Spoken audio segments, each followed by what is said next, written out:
791.467, émission balado-diffusée.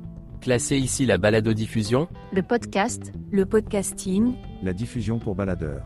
classer les textes des émissions balado-diffusées littéraires à 800. Classer les émissions balado-diffusées sur un sujet. au sujet, Forme rejetée, balado-diffusion, Diffusion pour baladeurs. podcasting, podcast. Bonjour, je suis Stéphane, en partie bibliothécaire, en partie auditeur de podcast et complètement podthécaire. Dans 791.467, je viens vous parler de médiation des podcasts en bibliothèque. Comme promis, c'est le moment de faire un retour sur le deuxième jour de cette fameuse formation donnée à Médiate Rhône-Alpes. Avant d'entamer sur la journée, j'aimerais revenir sur le contenu et le plan que j'avais envisagé. L'idée était, après une présentation de l'écosystème du podcast, de proposer un cheminement en 3 parties sur la curation, la médiation et la production de podcasts en bibliothèque. Globalement, le plan était respecté, avec peut-être, selon moi, une partie plus faible autour de la valorisation. J'aurais certainement pu montrer plus de photos à l'écran. Et comme dit dans l'épisode précédent, la première journée s'est achevée par un exercice d'écriture. Chaque binôme a rédigé le pitch d'un podcast qui pourrait devenir réalité. Je vous en reparle dans quelques instants, restez branchés. Et, en off, j'ai profité du calme de la salle de formation pour interviewer Raphaël, le sérithécaire, sur sa pratique du podcast. Si tout va bien, ce devrait être le prochain épisode. Après ce sympathique moment et avant une dernière courte nuit, j'ai enregistré l'épisode précédent et peaufiné le programme du deuxième jour. Deuxième jour qui a commencé à pleine vitesse, puisqu'on a tout de suite attaqué par les différentes étapes de la production d'un podcast. On part d'une idée dont on développe le thème jusqu'à trouver un pitch, un titre, un visuel, etc. Mais je détaillerai ça dans un futur épisode. On a bien sûr parlé d'Audacity, et j'ai glissé quelques mots sur Tenacity et Reaper. Une des grosses questions du groupe, c'était celle de l'hébergement.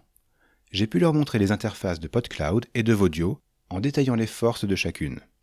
Pour Vodio, on a même pu aller jusqu'à la publication de l'épisode précédent, qui avait été enregistré la veille, rien que pour ça. La gratuité et l'ergonomie de Vodio ont convaincu le groupe à l'unanimité. Après l'hébergement, il y a la diffusion. Là, les interrogations se portaient sur les démarches à effectuer pour déclarer son podcast sur telle ou telle plateforme. On a terminé là avec la théorie, avant de passer à l'enregistrement des pitchs imaginés plus tôt. Et sur ce, on est allé manger. Au retour, c'était le temps du montage. Et Yael était tellement motivée que chaque binôme a créé le visuel de son podcast sur Canva. Le moment de présentation collective qui a suivi était savoureux. Les 4 podcasts imaginés ont fait sensation et ont donné à l'Assemblée l'envie de pouvoir les écouter un jour. Comme vous n'étiez pas là, vous allez pouvoir en profiter maintenant. Si votre application d'écoute gère bien le chapitrage, vous devriez voir le visuel de chaque podcast utilisé pour le chapitre correspondant. Sinon, vous avez les liens dans les notes. Le premier, dans l'ordre de la table, est celui d'Erwan et de Michael. Le titre, Facile à doubler.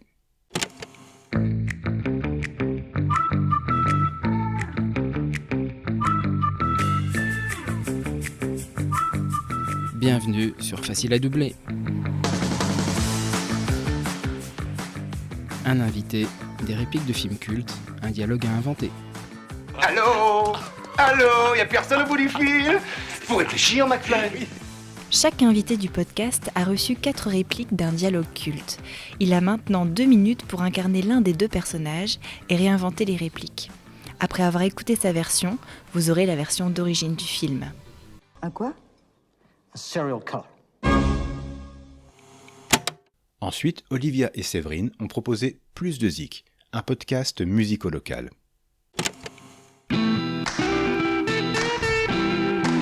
Plus de Zik. Le podcast qui te fait découvrir les coulisses de la scène musicale locale. Prochainement à la médiathèque de Thonon, showcase du groupe L'Esquisse. Un duo musical pop-rock, originaire du Chablais, formé par Sonia Laden et Julien Mourant. Mais qui sont-ils ? Découvre la phase B du groupe dans notre entretien avec Sonia et Julien.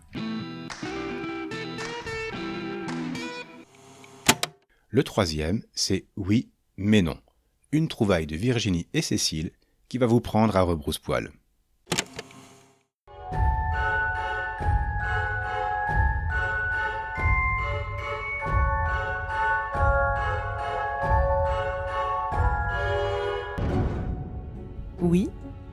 Mais non. Bonjour, moi c'est Virginie. Bonjour, moi c'est Cécile. Nous sommes bibliothécaires. Vous avez l'habitude que les bibliothécaires vous conseillent des livres. Eh bien là, on va vous parler des œuvres qu'on aime, oui, mais non, on ne vous les conseille pas. Parce que c'est trop perché, Trop long, trop bizarre, ou carrément... inavouable. Et qui sait ? Vous aurez peut-être quand même envie de les essayer.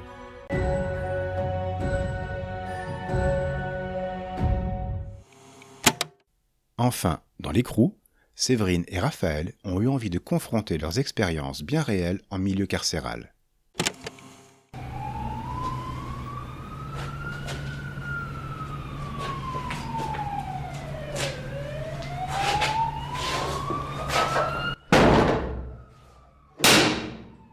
Bonjour, je suis Séverine, bibliothécaire à Grenoble et j'interviens en maison d'arrêt dans le cadre de mon travail.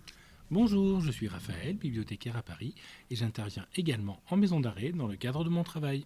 Ensemble, nous allons comparer nos expériences dans l'écrou, un podcast sur les bibliothécaires et la pénitentiaire. Le premier épisode sera consacré au vocabulaire si particulier de la prison. Vous y apprendrez ce que signifie un co, un oxy, un yo-yo, la cantine, un spip, le QD, le QSL et bien entendu l'écrou. À bientôt dans l'écrou. Alors, vous en pensez quoi ? Je ne sais pas pour vous, mais moi, ça me donne très envie. Et voilà ce qui a clos la journée, et la formation. Avant de partir, les stagiaires ont pu faire le bilan de leurs 2 jours. Sans rentrer dans les détails, leurs retours ont confirmé que le contenu de la formation avait répondu à leurs attentes. Qu'il y a aussi, et c'est logique, des points à creuser et à approfondir. Audacity, par exemple, aurait gagné qu'on y consacre plus de temps. Toutes ces remarques sont importantes et j'adapterai mon contenu lors d'une éventuelle prochaine session. De mon côté, et après coup, je me rends compte que j'ai survolé ou oublié quelques points, mais je profiterai de ce podcast pour y revenir. Quant à moi, j'ai passé 2 jours vraiment enrichissants. Déjà, c'était la première fois que je me retrouvais dans cette position de formateur, et moi qui n'aime pas prendre la parole en public, ça a été jusqu'au démarrage une bonne source de stress. Et puis il y avait tellement à dire sur le sujet. Moi j'ai cherché, à mesure que je construisais mon cours, le meilleur équilibre à donner à cette masse d'informations. Le but c'était de montrer un maximum de choses, de montrer qu'elles étaient toutes à portée de main, en évitant de tomber du côté nerd de la force. Et j'ai eu la chance d'avoir en face de moi un groupe de personnes qui avaient toutes envie d'être là et d'échanger sur le sujet. Et pas uniquement avec moi, puisqu'elles ont pu s'interpeller régulièrement et partager leurs expériences. Les personnes plus avancées dans leur pratique du podcast en bibliothèque ont pu rendre la problématique plus accessible aux autres. De mon point de vue, c'était un vrai atout. Et ces 12 heures se sont achevées avec le sentiment d'avoir posé la première pierre, la première petite pierre, d'un quelque chose qu'on a envie de voir se construire. Avant de conclure, je tiens à exprimer mes remerciements à Lionel Dujol et à Médiate Rhône-Alpes de m'avoir donné cette opportunité. J'ai rarement eu l'occasion de mettre ainsi en avant ma pratique professionnelle, et les conditions dans lesquelles j'ai pu le faire ici étaient idéales. Entre l'accueil et l'organisation matérielle, je me suis vraiment senti à l'aise. Et le groupe, je le redis, a aussi beaucoup fait pour que ça se passe bien. D'ailleurs, une des stagiaires vient d'ouvrir un salon sur Discord pour y continuer les discussions entamées pendant ces 2 jours. Si vous vous sentez concerné, n'hésitez pas à vous y rendre, le lien est dans les notes de l'épisode. Sur ce, je vous laisse. Merci beaucoup de m'avoir écouté. Merci aussi à toutes celles et à tous ceux qui relayent ce podcast sur les réseaux virtuels et humains. Grâce à vous, ce podcast va atteindre de nouvelles oreilles, et ça c'est chouette. Vous pouvez m'écouter sur Vodio et vous abonner partout où vous écoutez vos podcasts. Si vous voulez me contacter, c'est très facile depuis l'interface de Vodio. Vous aurez le choix entre le mail et le répondeur téléphonique. Je suis aussi présent sur Mastodon, c'est vous qui voyez. À bientôt!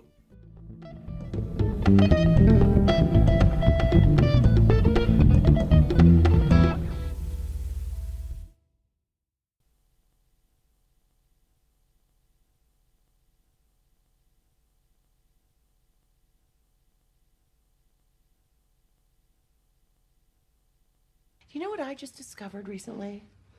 Podcasts. There's like 1 billion of them, and they just keep coming. Les 4 projets de podcast que vous venez d'entendre sont géniaux. Mais en attendant qu'ils débarquent un jour dans nos oreilles, voici quelques recommandations de podcasts indépendants.